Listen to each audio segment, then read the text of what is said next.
Aston Villa 2, Manchester United 1, and I'm not gonna lie, I'm not gonna sit here surprised, you know what I'm saying? Because end of the day, regardless of us playing better today, we have lost and we are leaving with 0 points. Do you get what I'm saying? And that's what it comes down to. It's a results business, and right now, Ruben Amorim and Manchester United are not getting results because after the Brighton game, we had Nottingham Forest where we drew. We had Spurs where we drew. We had Everton where we lost. We had Crystal Palace where we've won. And West Ham where we've drew. And Wolves where we've won. And again, Bournemouth draw. And today a loss. It's not good enough. It's not good enough. Do you know what I'm saying? This is a results business. When a manager is misperforming or anyone at their workplace, you are going to get sacked. And I feel like that's the writing on the wall for Ruben Amorim. And it's not necessarily his fault today at all. I'm not blaming Ruben Amorim for the result because Manchester United should at least got a point from this game. However, I'm blaming him for certain setups. And I'm going to allude to us being in uncomfortable situations. And this comes down to the system, okay? Because all week I've heard about Manchester United playing a 4-3-3. All right, or a 4 at the back formation. And you know what it is? Don't gaslight me into saying that we played 4 at the back, because at times, yes, we line up with 4. However, if you're playing a centre back at right back in a 4, then it becomes, to me, it's not a 4 at the back. Do you get what I'm saying? Because I want an out and out full back there, not a centre back. Do you get what I'm saying? He's not. I know Arsenal do it with Urin Timber, but he has capabilities of playing there. I know Arsenal do it with Calafiori, but he has capabilities playing there. Lenny Yoro is not at that level yet. Do you get what I'm saying? And we have to keep it honest and keep it a spade because he hasn't been good enough this season. That first goal comes from Lenny Yoro.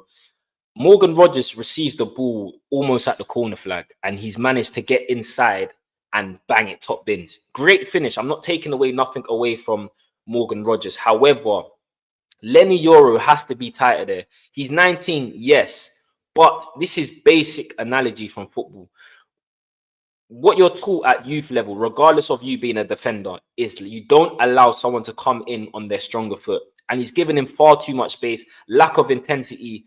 Do you know what I'm saying? You've been putting stories like going black screen, black DP on your Instagram. Focus more on the pitch, bro. Do you get what I'm saying? And it's not me getting onto you. It's more so of a frustration because I know the level of quality Lenny Yoro can play at. Do you get what I'm saying? I saw that last season. It may be a lack of confidence, but you have to rail it in now. Do you get what I'm saying? Because ultimately, you're costing us week in, week out. Second point, Manuel Ugarte. The fact that Ineos has got away with signing this player, I don't know how you can look at all the midfielders in the world and say, yeah, this is the type of profile we need. I've never seen a worse midfielder. I swear to you, I've never seen a worse midfielder at our club. I'm talking like the Jemba of the world. Do you know what I'm saying? I'm talking like Kleberson. I know Kleberson was a World Cup winner, but I'm saying what I've seen at Manchester United. This guy is awful. This is a 6 that is not happy to receive the ball, okay? He can't pass the ball. He can't switch the ball. He can't even tackle. People going on, this is his quality. I don't see it. This guy is under no pressure and he still loses the ball. It doesn't make sense. I don't want to see Ugarte start another game. And this comes down to now Ineos, because ultimately they keep neglecting this midfield. I keep hearing about Semenyo. Forget Semenyo. Go and address the midfield situation. And I know it doesn't mean, I'm not saying go and get your main target. I'm not saying go and get a Belabor. I'm not saying go and get Anderson in January, because I know it's unrealistic. However, you have to address this.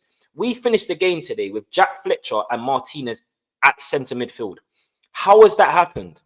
How has this happened? Stop neglecting the midfield. It's the most important place on the pitch. It's in the middle. Do you get what I'm saying? It doesn't make sense. It's just frustrating because today we haven't even played bad. Do you know what I mean? But we've lost again. The defending for these goals is just shocking. We get back into the game with Mateus Cunha. Matty Cash makes a mistake. Dorgu capitalized on it, who played pretty well today. He should have got another assist from Mateus Cunha.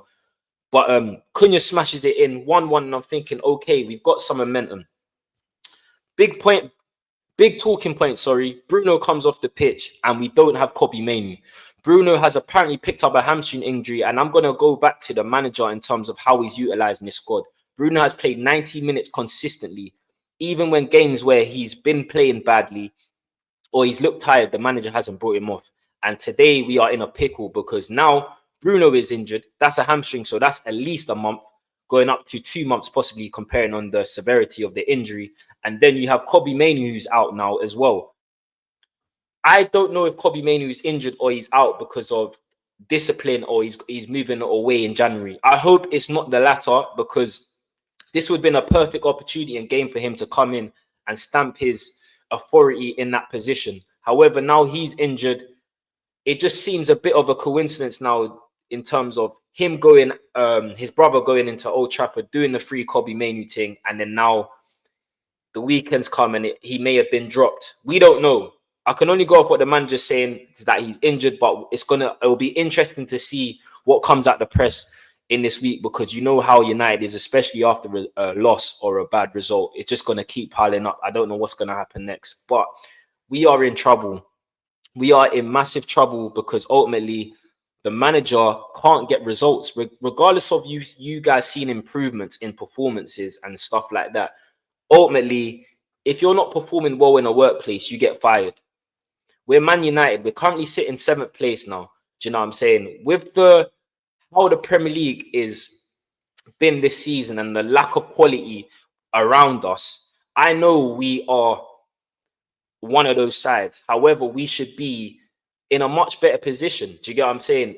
The reflection of the table is not what's going on right now, because at the end of the day, we've had, if you look at the last games I've just spoken about, the Bournemouths, the West Hams, the Evertons, we should be way up there. Way up there. The manager hasn't been able to get the best out of this squad. And that's what it comes down to.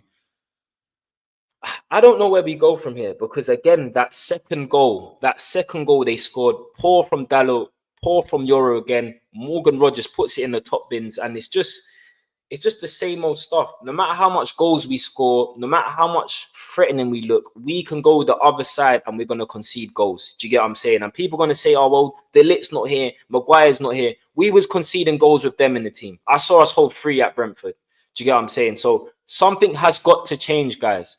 It's not me having an agenda against the Man United manager, Ruben Amorim. It's not that. I want Manchester United to be a successful, free-flowing, attacking side that don't play free at the back no more. Do you get what I'm saying? That plays players in their correct position, that allows players to flourish. Do you get what I'm saying? We are not currently seeing that at Manchester United. We are currently seeing a yo-yo. We're up and down, and we're more downs than ups. And at the stand of a club like this, you can't afford to do that, Ruben Amorim. Do you get what I'm saying? So I'm saying, Ineos, the season is young. Do you get what I'm saying? Do what you need to do to salvage this. Whether that's signing players, whether that's you believing in this, or you going to a 4-3-3, something has got to give. Has to. United fans, let me know in the comments your thoughts on the game. Again, really disappointing result in my opinion, because we've lost this game regardless of performances. Yes, there's some positives to take out in terms of the youth being used. I got to touch on that. The youth could have been used earlier in the season, but Ruben Amorim had pretty much no choice today. So I'm not going to overly praise him for it, because he didn't have nothing else. Let's see if you can keep that same energy when there is players in. Do you get what I'm saying? And you can call on those people. So we're going to see. Guys, I don't know where we go from here. Our next game is Newcastle. I don't know what's going to happen. I don't know what the noise is going to be between now and then. But make sure you smash the likes. Make sure you subscribe to the channel. And I'll see you guys in the next match reaction. Peace.